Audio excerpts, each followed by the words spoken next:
You're gonna need to hold on tight for this one. Riot has just released a huge update for Valorant. There are a huge amount of tasty treats ranging from bullet accuracy to character buffs and nerfs. How will these changes affect you and your grind to Valorant? Well, let's take a look. I'm Hootie with Level Up Gaming, and let's take your Valorant game to the next level. Don't forget to hit that subscribe button so you don't miss out on future content.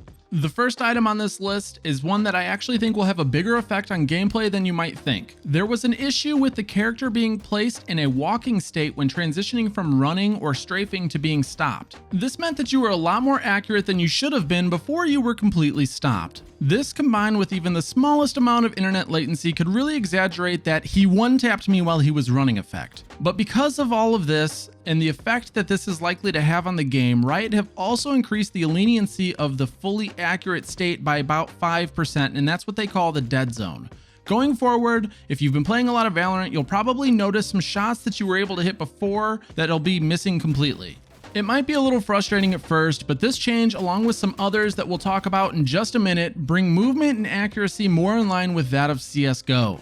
So make sure you're practicing your counter strafing because it's going to become very important. Next, we have the weapon changes that were made in this patch. I'm actually super excited for some of these changes because of the consistency they should bring to the weapons. First, we have walking accuracy. They mentioned that they felt like walking accuracy and spraying with rifles was way more effective than they would like, and I think a lot of us would agree with that. So they lowered the base walking accuracy from 0.6 to 0.8. Now, I'm assuming that 0 is a perfectly accurate inaccuracy rating, and the inaccuracy increases as the number rises. I'm not entirely sure that this was enough of a change for the long run, but it's good to see that they're heading in the right direction. Personally though, I really do think that it's a little crazy that even at the ranges that you're seeing right here, that I'm as accurate as I am while walking and spraying or walking and tapping. It's just another one of those things that exaggerates the existing internet latency problem that they're also striving to get rid of. For all of the rifles, they also increased the tapping efficiency and decreased the recovery time, and this means that bursting and tapping is going to be quite a bit easier and more forgiving in the future. Hopefully this will promote more of an accuracy and control-based approach to long-range fights instead of the current spray and pray meta that we've been seeing. It should be noted that the Vandal has had its horizontal recoil also reduced by about 15% while crouched and stationary. If you thought the recoil was too strong on the Vandal beforehand, make sure to try it out again because I think I'm going to be reassessing what I prefer too. And then we have the machine gun changes. Now these are interesting and I don't know if I agree with them yet. The data they are collecting shows that machine guns are underperforming for their price point and thus they're giving them a buff. The Ares in particular has seen a price reduction from 1700 to 1600 and had its accuracy actually buffed as well as its horizontal recoil. The Odin has also received a buff in horizontal recoil department as well. Does this mean that we're going to see more of the machine guns out there on the battlefield instead of when you're just BMing your opponents? Honestly, I hope not, but as you can see, they're both pretty dang accurate if you can control the recoil, so maybe someone's going to figure out how to really use them effectively. And then we've got some of our agent changes, most significant being Sage, Cypher, and Omen. Sage has been recognized as being a little too OP by Riot, and because of that, they decided to nerf her slow orb to do away with some of the insane area control she has now. It not only has a 7-second duration now down from 9, but it only slows people by 50% instead of 75%. The speed change in particular is going to make for some interesting change of pace in games. It's much more feasible to run or even walk through it now.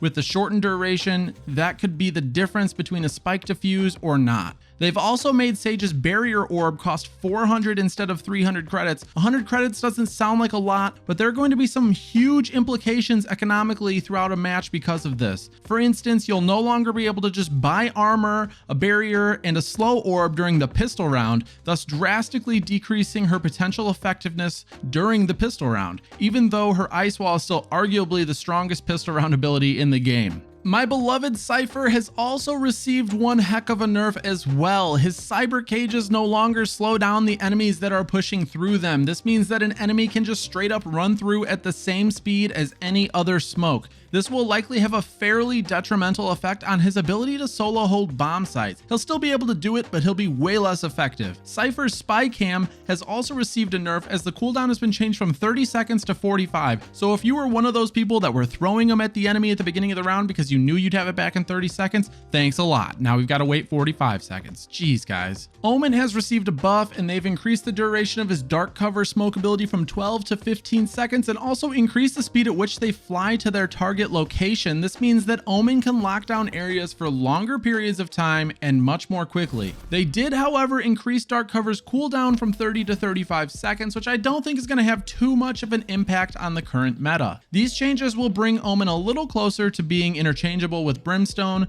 meaning that we don't always have to worry about potentially always bringing Brimstone if we want the ability to smoke off areas before pushing in. I think this is also going to give the pro scene a little bit more variability in terms of agent choice. Sova's Aldrone has had another layer of sound added in now, which will increase the consistency of the audio footprint it produces, allowing you to more easily hear it and understand where it is in the map. And Viper is receiving a buff to her Snakebite ability, increasing its radius to be more in line with other agents' area of effect abilities. They're also nerfing the ability to bunny hop through area of effect abilities and not take any damage, such as Viper's Snakebite, Phoenix's Fireball, and Brimstone's Incendiary, while also substantially increasing the tick speed of the damage for all of these abilities. It's still effective to bunny hop through, and you will take substantially less damage than if you just ran through it. Other than Sage's Barrier Orb, we were also seeing Raze's Blast Pack increase from 100 credits to 200 credits. Phoenix's Curveball is going up to 200 credits from 100 credits as well, and Brimstone's Incendiary is actually going from 200 credits to 300 credits. Jet's Updraft, though, was reduced from 200 down to 100 credits. All of these changes are going to have an effect long-term on the economy of a game, meaning that you'll potentially have to sacrifice purchasing weapons or armor in favor of a Blast Pack or Curveball, or vice versa. Hopefully this will mean that less players are running around with full utility every single round and increase the importance of saving, as it's way too easy to buy almost every round with no punishment. The maps have also received some much needed love in this update, the first and most importantly being Split. Split has seen some pre-round barrier adjustments for both attackers and defenders, which should make the map a little less defender-sided and make it easier to take mid control as an attacker. As you can see, the mid barriers for defenders are pulled back to these two entrances, and as you're walking into B tower from mid, that left wall that was a 90-degree angle has been turned into just an angled wall, which is going to make it much easier to walk into and clear the tower. The attacker barriers have also been moved forward towards both A main and B main, allowing for attackers to more quickly take advantageous angles towards the defending team early on in the round. And then on the B bomb site, the crate that covers the default plant spot has been changed to an all metal, impenetrable from most angles box, thus providing more cover when planting the spike. You'll also notice that a lot of the artwork has been redone on this map to hopefully increase performance in the long run. For all of the other maps, you will notice various fixes for things like players getting outside of the map, glitchy cipher cams, and other exploits that hopefully will not have a huge impact on your game outside of getting cheesed by someone abusing a glitch. Some pretty significant economy changes have been put in place as well outside of the price of abilities. The max credit cap has been moved down from 12,000 to 9,000, which will make it a lot easier to come back in a match where you were down a significant amount. Hopefully this will mean that a lot more matches end up being a lot closer in scoreline. Those changes with the increased cost of some abilities could make for some interesting meta shifts. They've also fixed a particular bug that was really driving me nuts, where if you had damaged armor from the previous round and you purchased new armor, you couldn't sell the new armor and still have your damaged armor, but now you can! Woohoo! No more wasted credits on accident.